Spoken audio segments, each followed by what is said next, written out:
Hello. Fluffy Hair Kingdom. Hello, I am Alexa Allen. And Hi, I'm Aaron. Aaron Mackie. Aaron Mackie. Yeah. Indeed. And hello, friends of mine who watch my videos. So I live in Torquay, Devon, and I live in a nice little part of Torquay. And a few days ago, I came out to the Wellswood area, and there's this little patch of grass, and there was a tent pitched up like right in the middle of this public place, and I was like, woo. And there was a homeless guy, a local homeless guy who I sometimes chat to. He was there, and he was like, you need to talk to this guy, he's really interesting, he's doing a walk. And I was like, yeah, I know, I need to talk to him. And I think you were busy at the time, like being. I was chatting asked to questions. I was chatting to someone. Yeah. So yeah, I did notice you out the corner of my eye. Sort of, you stopped with him and started Yeah. chatting, and I was just sort of chatting to this couple about what I was doing. So obviously we've been in conversation, and I've been finding out, but I decided to do some sort of like little interview, even though I've no idea how to do that, and just see what comes out. Yeah, totally. About your journey. So, go on. Yeah, well, basically, I started my journey from Southampton on the 1st of May, so it's like over 3.5 months ago now, and I'm walking the entire UK coast to raise awareness of mental health and homelessness. And as I go round, I'll stop, help homeless people or anyone that's suffering with mental health, give them some advice on nutrition or meditation or breathing techniques. I sort of just wing it really and see how they respond to what I'm saying, and go on, try a different route if it's not, because some people are a bit sort of freaked out if you sort of go straight in there with meditation, nutrition. Yeah. But tell them a little bit about the processed food, how bad it is, and the energy that you get from your food, and how that can affect your negative thinking, especially with eating meat and stuff. I always, that's one of the things I always talk to them about.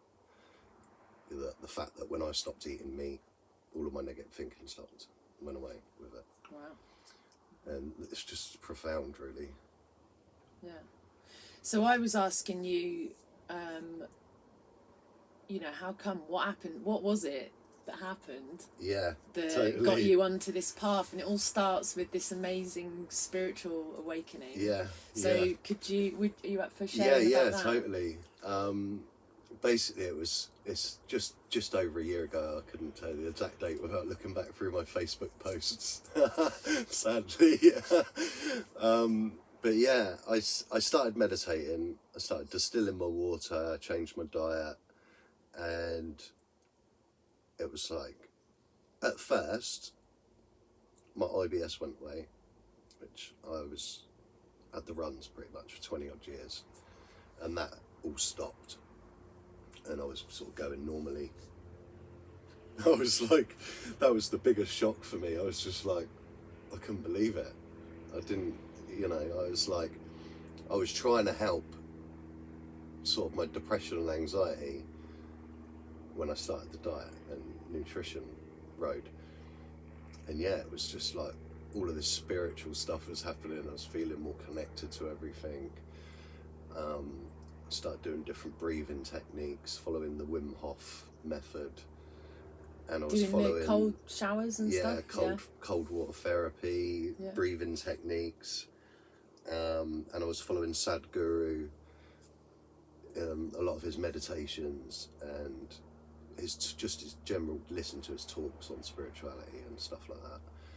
And yeah, it just one day I started having long meditations and sort of going over 4 hours, or trying to go over 4 hours. And I watched Sadhguru's video on awakening human consciousness. And then I'd done this really long meditation, and I don't know how long into it was, maybe an hour or two, something just took over, and it was like I was guided. And it was like I was reliving all my past traumatic events, making complete sense of them, and then I would move on to another one, and it was just like one at a time, things coming and going. and I was either making sense of it or, you know, understanding what happened. And then it moved on to forgiveness, and I was forgiving other people for the things they'd done to me, and they were like coming and going one thing at a time. And then I was forgiving myself, things that I'd done to other people. And it was like I'd relived my whole life almost. In a space of how long? Over the space of about 6 hours, I suppose. In a meditative Once I got into it. Yeah. Yeah. So you just let it all start. And it just happened, yeah. It was like, I don't know, the meditation was it wasn't like a normal kind of, it was just like so deep. And my body, the physical had completely melted away, and it was just pure energy and spiritual being. Wow, yeah. And yeah, that was the start of my journey, and I came out of it thinking that I need to go and like meditate in a cave for 5 years. Right, yeah. And I was Googling what had happened to me. Did you know? No, had you had any experiences like that? No. So was it like really like the first kind of deep, profound inner spiritual experience you'd ever had? Yeah. Right, okay. Yeah, totally. So you didn't know what I didn't know what had happened. No, I had to Google it to find out that it was like a spiritual awakening or a Kundalini awakening. And was that making sense to you, what you were finding? Yeah, totally. Okay. Yeah. So then what happened after that? After that, I think probably within the first couple of weeks, I'd set up the pages on Facebook, My Help and Healing, My Health and Wellness, My Awakening Consciousness, Voice for the Elderly, My House in Trance. I'll put all these links below. And My Real News. Yeah. And it was like, I've just got to tell everyone what these things that I've been finding out. And so that all happened within 2 weeks of this like life review. Yeah. I suppose in a kind of way. Yeah. And then I just came up with the idea to do what I'm doing now. Which is? To walk the entire UK coast, 12,000 miles. So that... And spread awareness of the problem and the fact it's government failure, it's not the people's fault that are homeless, and try and change the way people look at homeless people in a more positive light. And I want people to walk past a homeless person and think, well, that could be my child in 10 years' time. How would you want them treated? Because in reality it could be. What was it that made you want to focus your awareness about bringing awareness to homelessness? I fed them for years in Southampton, and hearing their stories of the things that happen to them, their struggles. During the day they have to worry about the police and the council moving them on or taking their stuff and disposing of it.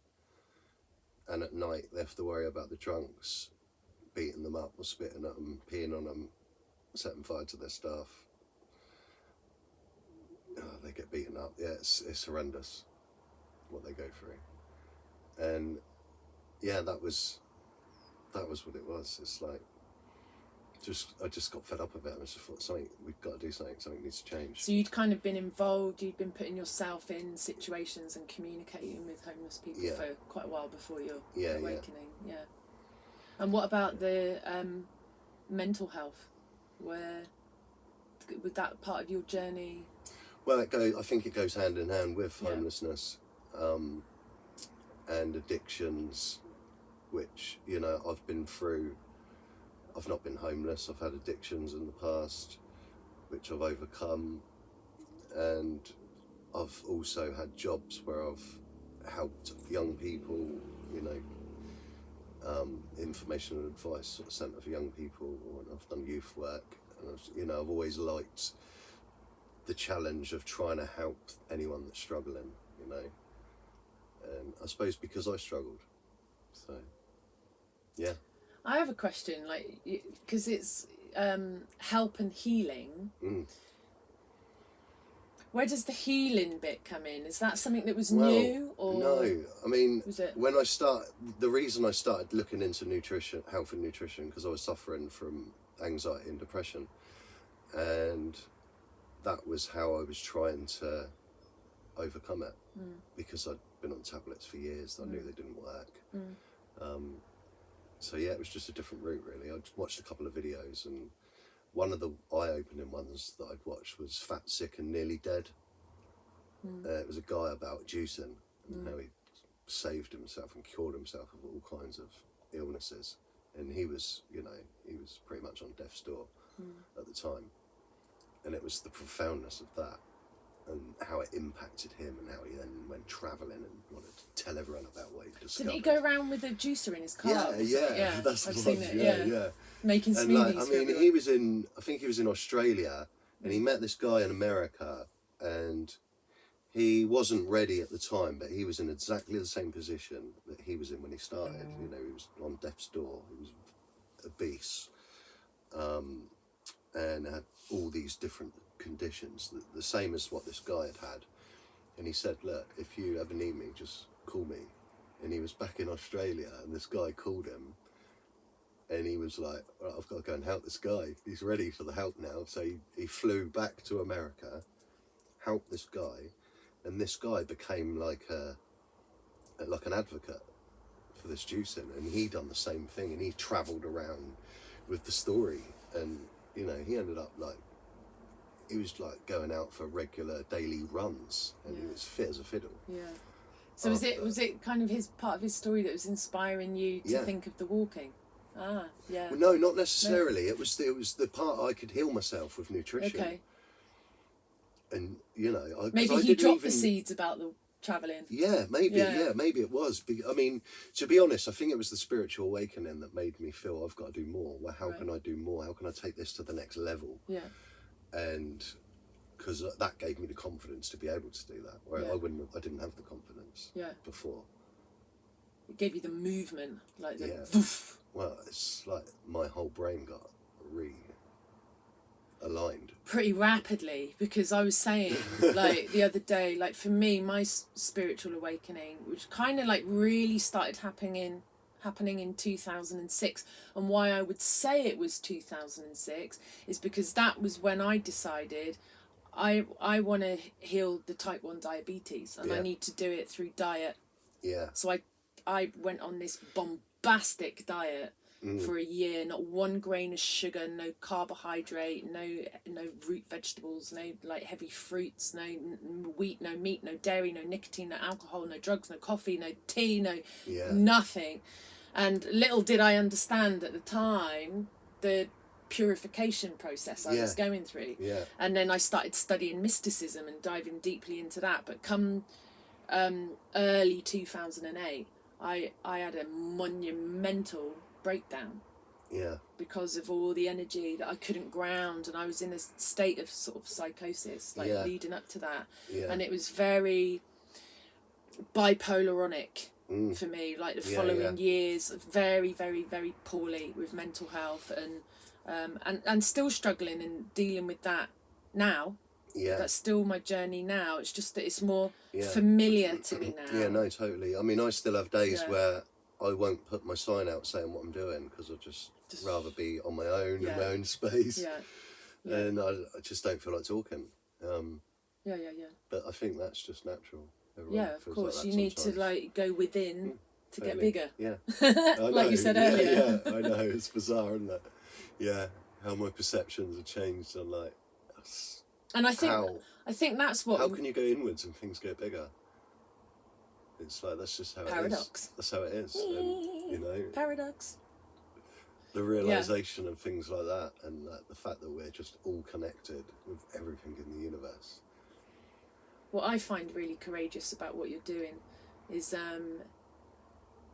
the fact that you haven't got the big hiding hole skin of a house around you, or you know, you're moving through everyone, and you're, I get it, the majority of the time deliberately pitching up in places where people are going to be, to draw attention, to have conversations, to drop seeds, and and you're walking and carrying these epic monumental bags, like so much weight, it's crazy. One on the front, one on the back, and some, and and that you're in a tent and you're kind of open and vulnerable to all of the life that's going on around you, and you've gone through a spiritual awakening, and that's forever expanding and opening. Yeah, totally. So that need to, I'm not going to put my sign out. You know, for me, I'd imagine I'd want to go and run right into the middle of the woods and hide. Yeah. Because that's kind of what I do. Yeah, no, see, I mean, if I feel like that, the next place I stop will be somewhere more secluded. Okay. Yeah, because you take that time to recalibrate and reconnect and remember just yourself. Yeah, so I'll find a spot, have a couple of days rest there, you know, in a reasonably secluded area. And even when I do stop in those secluded areas, I'll always meet some really cool people. Yeah, yeah. Always. Yeah. So, yeah. And what's been it's really... like, there's no downside to it. Yeah. It's just everything that's happened. Even like the storms, it's like amazing. You are really connected with nature when you're out in a tent in a storm. Really alive, yeah. It just like invigorates you. Yeah. Yeah, it's great. Wow. Even, you know, because like the worst one was 75 mile an hour winds, and I didn't know it was coming, and I was on a cliff on Western Beach, and I could hear bits of the cliff like on the you know, right close to the tent as well, and I'm in the tent like, oh shit. Oh no. And the side of the tent's like blowing across, halfway across the tent. It's like stuck across. Yeah. I'm like trying to hold it back, and it's just like hit me in the face. Not much sleep that and night. Then no, none at all. Yeah. And I was at the point where I was just quite enjoying the fact that I hear these splats, and I got over the fact that splats. You know, it's close, you know, whatever. I'm all right. I'm just about far enough away from it, and yeah, it was pretty scary. And then I was like, oh no, I need to go to the toilet. I was like, I can't get out of the tent. It's going to blow away if I get out of the tent. It's going to like in the sea. Yeah. And so I'm like, oh no. And then I've like got some water. So I'm like, I don't know, there's about a little bit in this bottle of water. So I'm like drinking this water, trying to empty the bottle so that I can cut the top off it and pee in it. And it's like, God, no. You know what? And I was like, I don't know, I must have been in the tent about 10 minutes thinking, oh my God, what are we going to do? Before I'd done that. And it's like... And then you it's get just through crazy. it and you move through it, and then the next day's different. And... Totally, yeah. It's crazy. But invigorating at the same time. Yeah.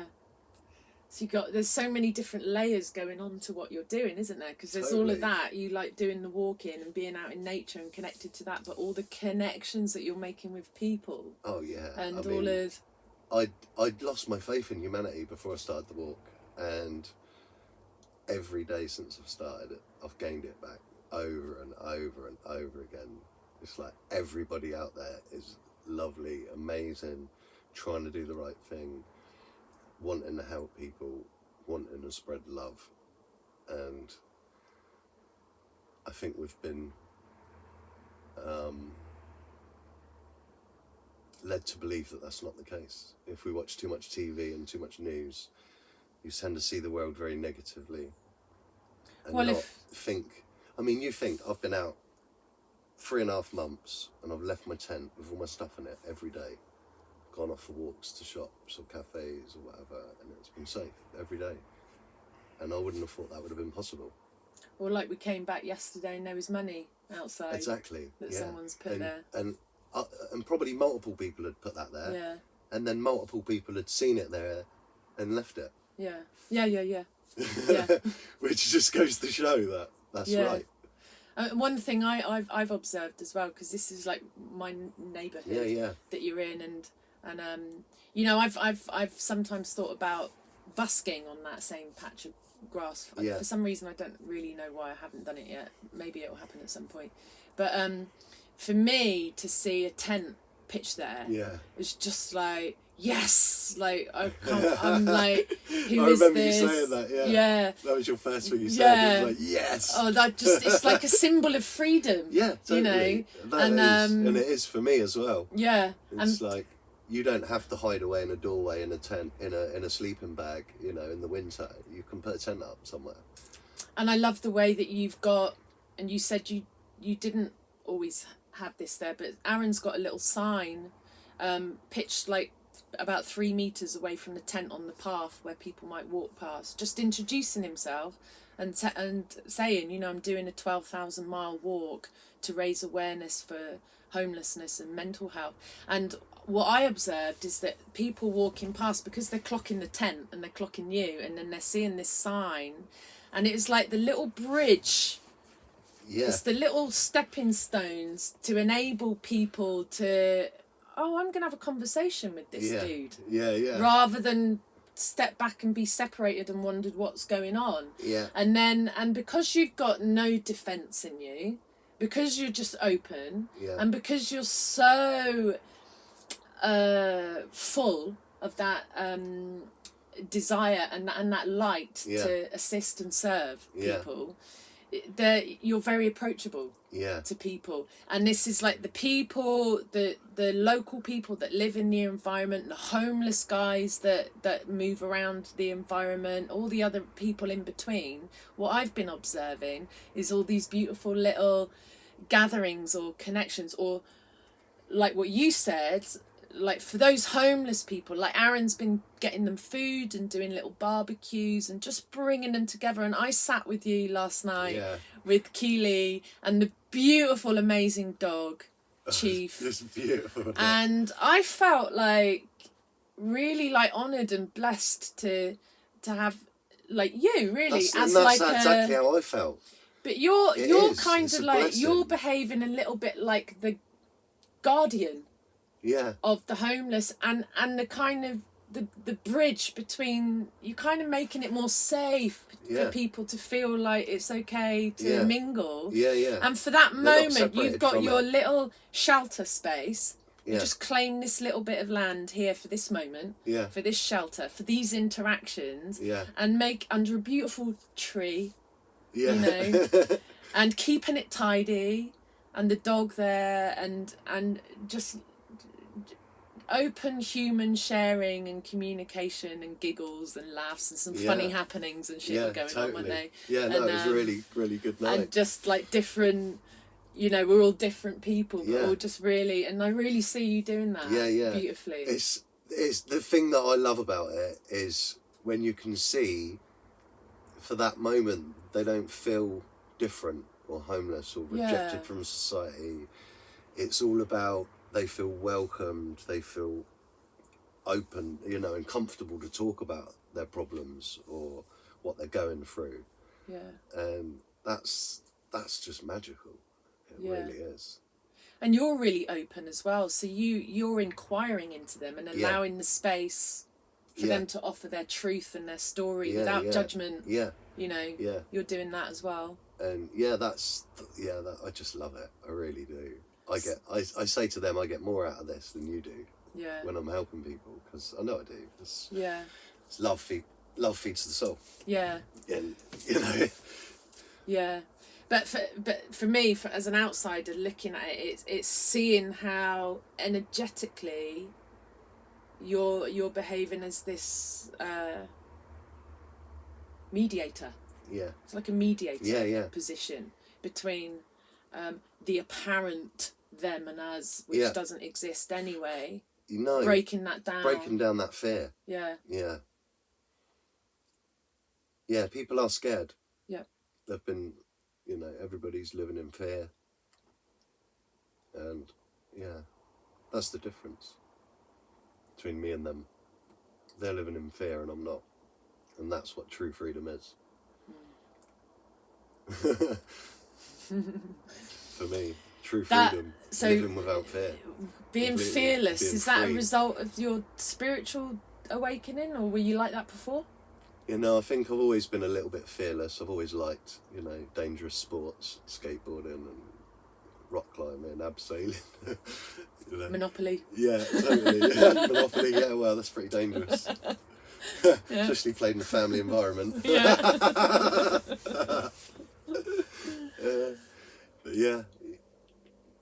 But it's definitely it's become stronger, and that little bit of fear that I was left with, probably around death, was all gone. You know, fear of dying. Yeah. When did that leave? When After your after life the review spiritual awakening, because it's like that was me dying. Ah. I've already been through that experience, and it's amazing. It's the best feeling I ever had in my life. It's like just pure love with nothing else attached to it. That's all I felt, and I think that's exactly what people go through when they die. Just get that light, and that So pure, and their consciousness is just expanded. They can see anywhere. They can hear any distance away. Can just zone into that. clarity. And it's like, and that's what I meant. That's how you see things as a spirit. Is that how you experienced energy. it? Yeah. At that? So it Yeah. was a pretty monumental. Oh yeah. Everything collapsed. Yeah, totally. Within that. Yeah. So when Reality as I knew it after those 6 hours, I suppose. dissolved. Yeah. So were you like sat down in meditation, and did you have to open your eyes at some point and go, whoa? It was just like it was just like a rebirth? yeah, totally. Yeah. And a knowing that you've got a purpose and stuff you need to do? So many things that confused me just made complete sense after that. And it was like, I don't know, it was like I had a link to my subconscious mind and all these memories that I had that I didn't even know I had. And it's like, our conscious mind it's just so small in comparison with the subconscious. Yeah, it's like an ant fighting an elephant. Yeah, totally. Yeah. And I Cosmic feel like elephant. I got some kind of link with it to access those memories that I didn't know I had. And yeah, wow. Yeah. I find it amazing. The most amazing experience I've ever had. Yeah. Because like we were talking the other day, I was saying my experience, my spiritual awakening in 2008 was really heavy and long and drawn out. And it seems that people that are going through them now it's more rapid, more potent, more immediate, and there's like immediately a structure, like a foundation that's put in place, a climbing frame for you to do your spiritual purpose on, kind of all coming into place really rapidly. Yeah, totally. And you're on it. You're doing it. Well, I mean, at the end of the day, we all share one consciousness, and the more people are aware and conscious in their behaviour, the more thoughts that other people will have to be conscious. Yeah, we're sharing because it, we're expanding feeding consciousness with that awareness. Yeah. Sharing all love and light is just getting poured in from all angles. Yeah, man. And other people that were negative are finding it hard to think negatively. negatively. And the more you're doing it, the more people are picking an awakening and joining in with this massive... It's just like this energy just going out. Yeah. And it's like just spreading. Yeah. It's like 8 billion candle flames on the planet. Yeah. All getting bigger and bigger, and the flames joining, and all the wax melting, and everything just like one big cosmic fucking shining sun of light is humanity. So we're all contributing to that. Still laughing at my fluffy hair. It's not that fluffy. Do you need some of that magnesium spray? You said that sort of like... Oh, yeah. That would probably work. I'm not that worried about it. It's just it just makes me laugh when it's fluffy. Don't think I'm like looking around the caravan thinking, is there any hair defluffing materials in here? Oh no, don't worry. It's probably like... It's good. It's like... Yeah, you can have a little... Freshly fluffy. Little air plant on your head. That looks They're cool. They're great air plants, aren't they? It's like a little Mohican. Yeah, right. Kind of works. I like it. So, you're 3 months in. You started in May. Yeah? Yep, May the 1st. May the 1st. May, June, July, August. You're nearly 4 months in. I know. And... I say 3.5 months, like, most of the month. And then when it gets to the end, I go, now it's 4. Yeah. So I take it you're doing it, you haven't put yourself on a time structure. No. In the beginning, I said it was going to be 18 months to 2 years. Okay. Then I changed it to As long as it takes. 2 to 3 years, and then I said 3 years, give or take a year. Wow. Yeah, because and now I don't know. It's like I don't really know how long it's going to take. It doesn't matter how long it takes, because the slower I go round, the more people I talk to, and the more people I can help. So it's it's not about the journey. It's not about the destination. It's about the people on the way. Yeah, and you're really, well, that's your purpose, isn't it? It's the centre of your purpose is to be that connectivity with people. So, and that's what I'm witnessing happening around you. Shining the light. Yeah, really powerfully. It's really beautiful to see. You know, just like these people wandering by and these like ding things waking up, and these like and all the donations that have been coming your way, and you paying that forward as well, and it's probably amazing, them paying that forward as well because of seeing your example, and it's just so beautiful. Thank you. It's so beautiful. It's so beautiful. Oh, so's your music. Yeah, and I've been I sang some light language. We did a little journey together. Yeah. Using the crystal bowls and the light language. And what did you say about the dream? I know. It made me remember a reoccurring dream that I had as a child, like over and over again. I was running through a forest, and I can hear this little girl singing this amazing music, which I now know of is light language. And I'm just running through this forest, and I could never find this girl. I'm just mesmerised about this music, running around trying to find her, and that was it. Then I'd wake up, and then it's just I had it loads of times. And so you recognised it. Yeah, you heard totally. Me as soon as I heard it, I recognised it, and it brought all these memories back for this dream, because I didn't remember the dream at that point. But it was hearing the music that just kind of activated it all. Yeah. So and also because you were saying that you were singing along. I did. That was last night after I'd listened to it quite a few times, and I could see myself singing along to it before I started. And then it happened. And then I just did it. So there's that activating and in the light language. And it was a really language. deep tone. Yes. Going in with it. Yeah, and I've heard this through the masculine, like when they've been activated, it's like, whoa, it's almost like some deep, like African king. Yeah, or I something. can't sing, but Mozart, the real. Yeah. Yeah, very. I've heard it like in males. Like it's happened a few times. There's been those in the masculine that have activated the light language, and when you hear it, it's like really powerful, And often when you hear it, the really divine feminine expression of it is really powerful. Yeah, totally. In that sense as well, and there's so much power. I was going to say locked in, but that locks you out of everything. Opens you into everything when you use the expression of light language. So yeah, totally.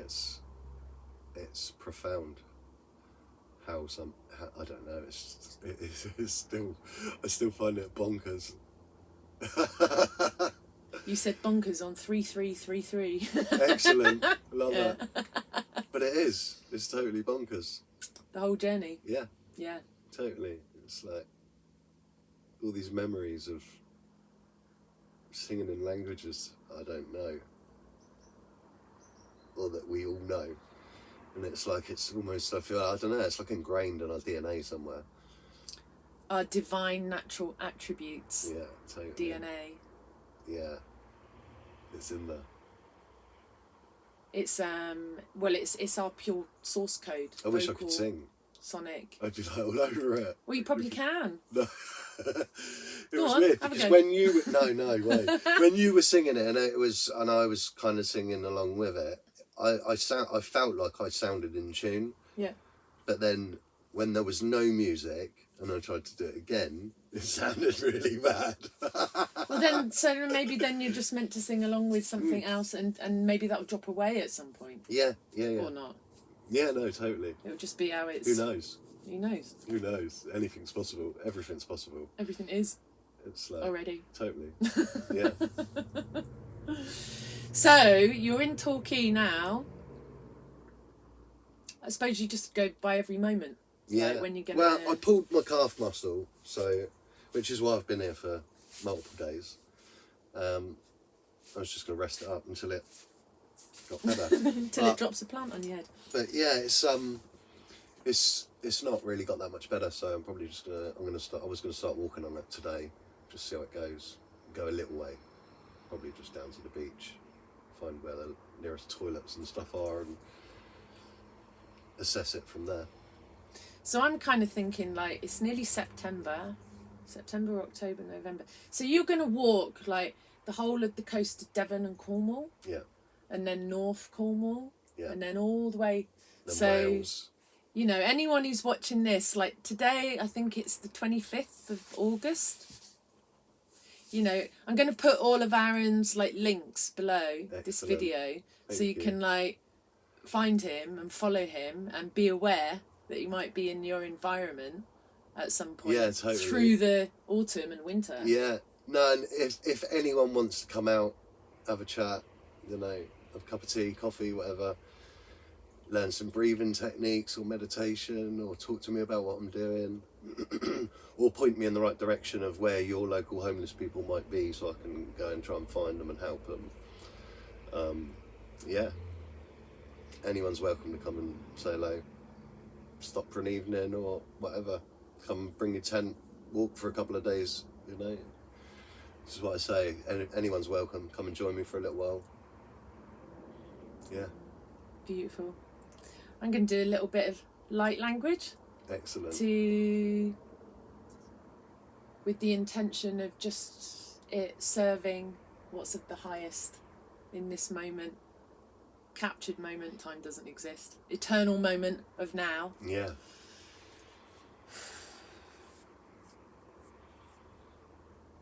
Hiala nuna ni na te sure bre trade ni na man guru shile tra reke te galu kunu nondoro bre siana mantreta lia la kunu non tu sesa. Shinyale tru du te sali barakanya e tira kuruni ma yela brandra ki sut e shlanyono tutto go hai.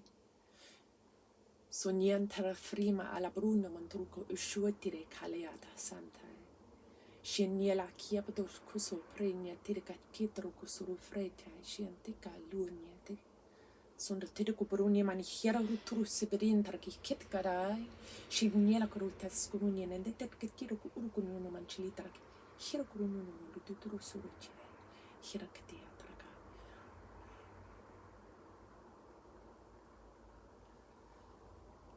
Yeah. And this week when I've met Aaron, whilst he's journeying, there's been a lot going on this week. 25th of August right now, there's been a lot happening in the realms of the violet fire, dragon energy, and it was hilarious because I've just met my own dragon guide, Clifford, and I've been calling him in and working with him, and I really asked him to come in the day that I met Aaron and to come and pave my way like with these violet dragon flames and just like purify everything. And that was when I left the house and saw your tent, and then immediately start telling you about my dragon, and you pull up your shirt and he's got a massive like dragon tattooed right across the back of his back. In what colour?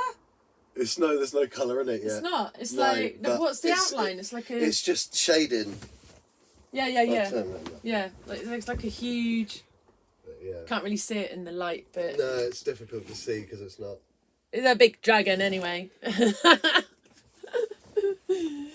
So may the dragons of your journey go before you, me, everyone, with their amazing, cleansing, purifying, pre-paving, cosmic creative ways, and just remove with grace anything in your path that is not of the highest assistance to your highest level right now, and to let those flames just transmute everything, so only the most divine, guided, loving, beautiful path, stepping way is ahead of you. Yeah. And so it is done. Beautiful words, thanks. Take care, everyone. Bye.